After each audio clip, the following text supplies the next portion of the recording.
మహాగణాధిపతయే నమః. ఓం గురుభ్యో నమః. ఓం శ్రీమాత్రే నమః. పరమేశ్వర స్వరూపమైనటువంటి జ్యోతిష, వాస్తు మరియు ఇతర అనేకమైనటువంటి శాస్త్రములను మనకు అందించినటువంటి మహర్షులకి నమస్కారం. హయగ్రీవ హయగ్రీవ హయగ్రీవేతి యో వదేత్ తస్స నిస్సరతే వాణి జహ్నుకన్యా ప్రవాహవత్. అరుణాం కరుణాతరంగితాక్షీం ధృతపాశాంకుశపుష్పబాణచాపాం అనిమాదిభిరావృతాం మయూకైః అహమిత్యేవ విభావయే భవానీం. శ్రీమాత్రే నమః.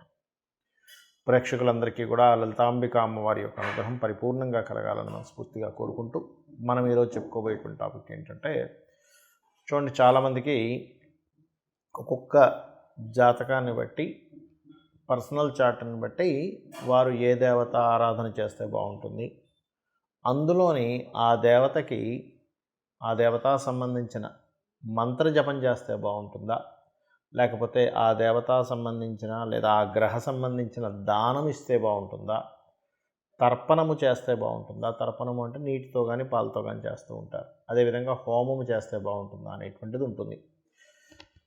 అది ఎందుకు తీసుకుంటారు అంటే, వీళ్ళ యొక్క పూర్వజన్మ కర్మ ఒక్కొక్క జాతకానికి స్పెసిఫిక్గా ఒక్కొక్క మార్గం ద్వారా అది నల్లిఫై అవ్వడం జరుగుతూ ఉంటుంది. ఆ రకంగా అది పర్సనల్ చార్ట్ చూడాలి. మరి పర్సనల్ చార్ట్ అనేటువంటిది చూసుకోవాలంటే ఎవరికి వాళ్ళకి తెలిసి ఉండాలి, లేదా ఏదైనా ఆస్ట్రాలజర్ని కన్సల్ట్ చేసి ఉంటే వాళ్ళ లగ్నం నుంచి లగ్నాధిపతి ఎలా ఉన్నాడు, పంచమాధిపతి అంటే ఉపాసనా స్థానాధిపతి ఎలా ఉన్నాడు, లేదా భాగ్యాధిపతి ఎలా ఉన్నాడు, వీళ్ళకి ఏ పర్పస్ మీద అయితే వీళ్ళు పూజ చేస్తున్నారో, లేకపోతే హోమం చేస్తున్నా, తర్పణం చేస్తున్నా, ఆ పర్పస్ని ఫుల్ఫిల్ చేసేటువంటి గ్రహ దశ నడుస్తుందా లేదా, ఒకవేళ నడవనట్లయితే ఆ గ్రహ దశ అనుకూలించేలాగా ఏ దేవతకు చేసుకోవాలనేటువంటిది ఉంటుంది. అయితే ఇవాళ మనం చెప్పుకోబోయే టాపిక్ ఏంటంటే, సహజంగా మీరు పలానా లగ్నంలో పుట్టారు, ఉదాహరణకి మేష లగ్నంలో పుట్టితే ఎవరికి తర్పణం కానీ హోమం కానీ ఇవి చేయాలి, లేదా వృషభ లగ్నంలో పుడితే ఏంటి అనేటువంటిది నేను మీకు ఒక్కొక్క లగ్నరీత్యా నేను మీకు చెప్తాను. కర్కాటక లగ్నము, కర్కాటక రాశి. కర్కాటకం వారికి కనుక చూసుకున్నట్లయితే మీరు చేయవలసినటువంటిది ముఖ్యంగా తర్పణములు ఎక్కువగా చేస్తూ ఉండాలి. తర్పణం అంటే మనకి రకరకాలుగా అభిషేకాలు చేయడం, తర్పణాలు వదలడం, అది పితృదేవతలకు తర్పణాలు వదులుతూ ఉంటాము. అదేవిధంగా గణపతి తర్పణము అంటూ ఉంటారు. అంటే ఈ రకంగా ఇలాగ వేస్తూ ఉంటారు, మంత్రం చదువుతూ, మూలమంత్రం చదువుతూ. అలాగే మరొకటి ఏంటంటే అభిషేకాలు చేస్తూ ఉంటారు. అయితే ఎవరికి చేయాలి? ఈ కర్కాటకం వారు స్కందునికి కనుక అభిషేకం చేసినట్లయితే, లేదా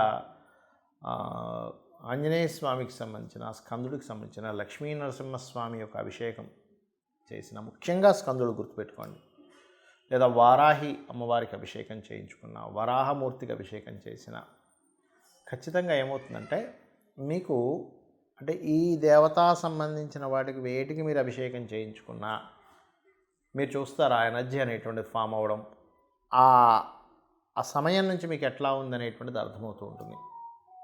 అయితే ఇక్కడ నేను మీకు మళ్ళీ చెప్తున్నాను, ఇది జనరల్గా చెప్పేటువంటిది మాత్రమే. మీ పంచమాధిపతి కానీ, మీ భాగ్యాధిపతి కానీ, మీ లగ్నాధిపతి కానీ, మీ లాభాధిపతి కానీ ఎక్కడున్నారు దాన్ని బట్టి మారుతూ ఉంటుంది. బట్ ఇది నేను చెప్పేది కూడా పనిచేస్తుంది. బట్ అది ఇంకా తెలుసుకుంటే ఇంకా పర్ఫెక్ట్గా పనిచేస్తుంది.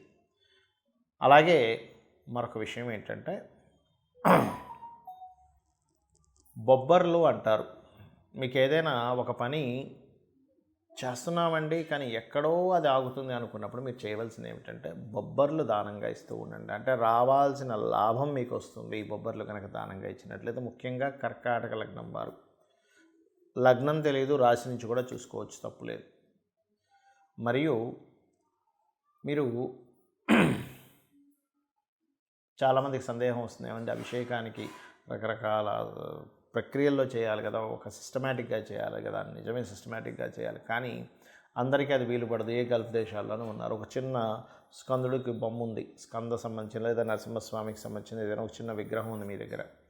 భక్తితో గనక అక్కడ ఉన్నటువంటిది ఏ రాతిదనో లేకపోతే ఏ మెటల్ ధనో భావం కాకుండా, నేను మనస్ఫూర్తిగా మనసుని పెట్టి చేస్తున్నాను ఈ యొక్క అభిషేకాన్ని అని అనుకొని ఎవరైతే అభిషేకం చేస్తారో, పసుపు, ఒక నీళ్ళలో కొంత పసుపు గంధం కలిపి ఆ నీటితో ఉద్ధరణతో ఓం లక్ష్మీ నరసింహస్వామి నమః లేదా ఓం స్కందాయ నమః అని చెప్పి చేసినట్లయితే ఖచ్చితంగా మీరు ఫలితాన్ని చూస్తారు.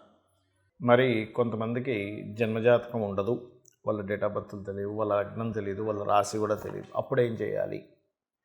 జనరల్గా చేసుకునేవి కొన్ని ఉంటాయి. జన్మజాతకం తెలిసి వాళ్ళు తీసుకునే దీన్ని బట్టి ఉంటుంది. ఇది 2 రకాలుగా ఉంటుంది. ఒకటి మీకున్న సమస్యని బట్టి, రెండవది మీకు సమస్య కాకుండా జనరల్గా చేసుకునేటువంటి పద్ధతి. నేను 2 విషయాలు చెప్తాను. ఒకటి, నిత్యము సూర్య నమస్కారాలు చేసుకోవడం. నిత్యము సూర్య నమస్కారం చేసుకుంటూ సూర్యుడికి అర్ఘ్యం వదలడం. ఇక్కడ 3 విషయాలు ఎట్ ఏ సేమ్ టైం ఇక్కడ 3 విషయాలు ఒకటేసారి జరుగుతాయి. ఎలాగా అంటే, ఒకటి, సూర్యుడిని స్తోత్రిస్తున్నాము ఆదిత్య హృదయంతో, సూర్యభగవాన్ని నమస్కరిస్తున్నాము. సూర్యుడు అగ్నిస్వరూపం, అంటే సూర్యుడిని నమస్కరిస్తున్నామంటేనే ఒక హోమం చేస్తున్నట్టుగా, యజ్ఞం చేస్తున్నట్టుగా, సూర్యుడికి నీళ్ళు వదులుతున్నామంటే తర్పణం జరుగుతున్నట్టుగా. దీంతో పాటు మీరు ఆదివారం నాడు కానీ, సప్తమి వచ్చినప్పుడు కానీ, సూర్యుడి యొక్క నక్షత్రాలు అంటే కృత్తిక, ఉత్తరాషాఢ ఈ నక్షత్రాల్లో కానీ మీరు గోధుమలు దానంగా ఇచ్చినట్లయితే, మీ జన్మజాతకం తెలియదు కాబట్టి 4 విషయాలు చేస్తున్నారు. దానం ఇస్తున్నారు, సూర్య నమస్కారం చేసుకుంటున్నారు, అర్ఘ్యం వదులుతున్నారు, స్తోత్రపారాయణం చేస్తున్నారు ఆదిత్య హృదయం. దీనివల్ల ఏమవుతుంది అంటే, మీకు ఏదైతే పూర్వజన్మల్లో చేసినటువంటి కర్మ ఒకవేళ నెగటివ్గా వస్తున్నట్లయితే, ఆ నెగటివ్గా వస్తున్నటువంటి కర్మ అది అక్కడికట్లా ఏదైతే ఆ ప్రభావం చూపిస్తూ మీకు ఇబ్బంది కలుగుతుందో ఆ ప్రభావం అనేటువంటి తగ్గుతుంది. ఇక రెండవది,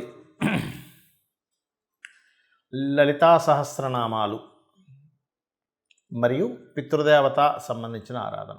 అంటే ఎలాగండి?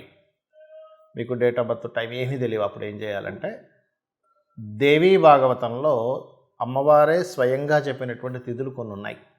దాని తర్వాత ఇంకో 2 తిథులు కొంతమంది పెద్దవాళ్ళు చేర్చారనుకోండి.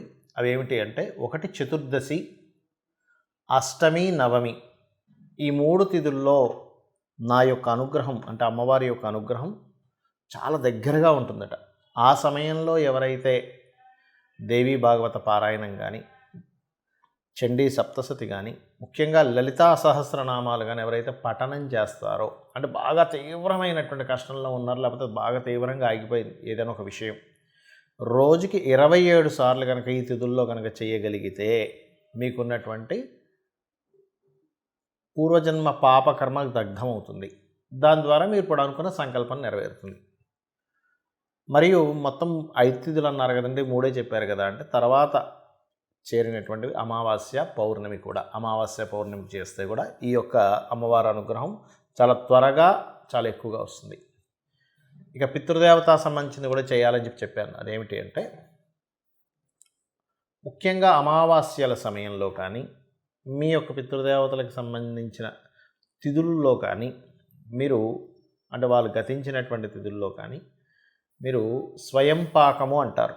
అంటే 1 కిలోనో 2 కిలోలో 5 కిలోలో మీకు తోచినంత మీ స్తోమతను బట్టి బియ్యము, 2 రకాల కూరగాయలు, 2 రకాల పప్పులు, ఉప్పు, చింతపండు, మిరపకాయలు, ఈ రకంగా వండుకునేటువంటి సామాగ్రి ఏదైతే ఉంటుందో, ఒక వ్యక్తి చక్కగా ఇంట్లో వంట వండుకోవడానికి గల సామాగ్రిని మీరు మీకు దగ్గరలో ఆలయంలో ఉన్నటువంటి పురోహితులకి పితృదేవతల కోసం అన్నట్టుగా ఇచ్చినట్లయితే, ఇది కూడా మీ జన్మజాతకంలో ఏదైతే రుణరోగ శత్రు సంబంధించినటువంటి భావం బాగా యాక్టివేషన్ అయ్యి మీరు ఇబ్బంది పడుతున్నటువంటి అంశము చేత్తో తీసేసినట్టుగా ఆ యొక్క ప్రాబ్లం అనేటువంటి తగ్గుతుంది. అయితే ఇది చాలామంది ఎన్నిసార్లు చేయాలండి అని అడుగుతూ ఉంటారు. ఒకటే గుర్తుపెట్టుకోండి, నిరంతరము చేయండి. ఎప్పుడైతే మీరు దేవతా కార్యాలు కానీ, హోమాలు కానీ, యజ్ఞాలు కానీ, తర్పణాలు కానీ, లేనట్లయితే దానము కానీ మీరు ఎంత చేస్తూ ఉంటారో గుర్తుపెట్టుకోండి, మనం ఎన్ని ఖర్చు పెట్టినా ఒక జీవుడు అంటే ఒక మనిషి జన్మ ఎత్తినప్పటి నుంచి తన తుది శ్వాస అంటే ఆఖరి శ్వాస వరకు కూడా ఎన్నో లక్షలు కోట్లు సంపాదిస్తాడు, ఖర్చు పెట్టేస్తాడు. కానీ ఏది కూడా మన వెంట రాదు. కేవలం భగవత్ సంబంధించినటువంటిది, పరోపకారం చేసినటువంటి పరోపకారంగా ఉపయోగించిన ధనం సంబంధించిన పుణ్యము మాత్రమే మన వెంట వస్తుంది, ఇది గుర్తుపెట్టుకోండి. కాబట్టి లేదా గోసేవ, గోవులకు వెళ్ళి సేవ చేస్తే కూడా అది పుణ్యంగా వస్తుంది. కాబట్టి ఇది చేయండి. ఖచ్చితంగా మీకు మీ జాతకంలో ఏ దశ నడుస్తుంది, ఏ అంతర్దశ నడుస్తుంది, గోచారంలో ఎలా ఉంది, ఇవేమీ మీరు కంగారు పడాల్సిన అవసరం లేదు. మీకు తెలియకుండానే సకల దేవతల యొక్క అనుగ్రహము, ఆ లలితాంబిక అమ్మవారి యొక్క అనుగ్రహం మీకు కలుగుతుంది. శ్రీమాత్రే నమః.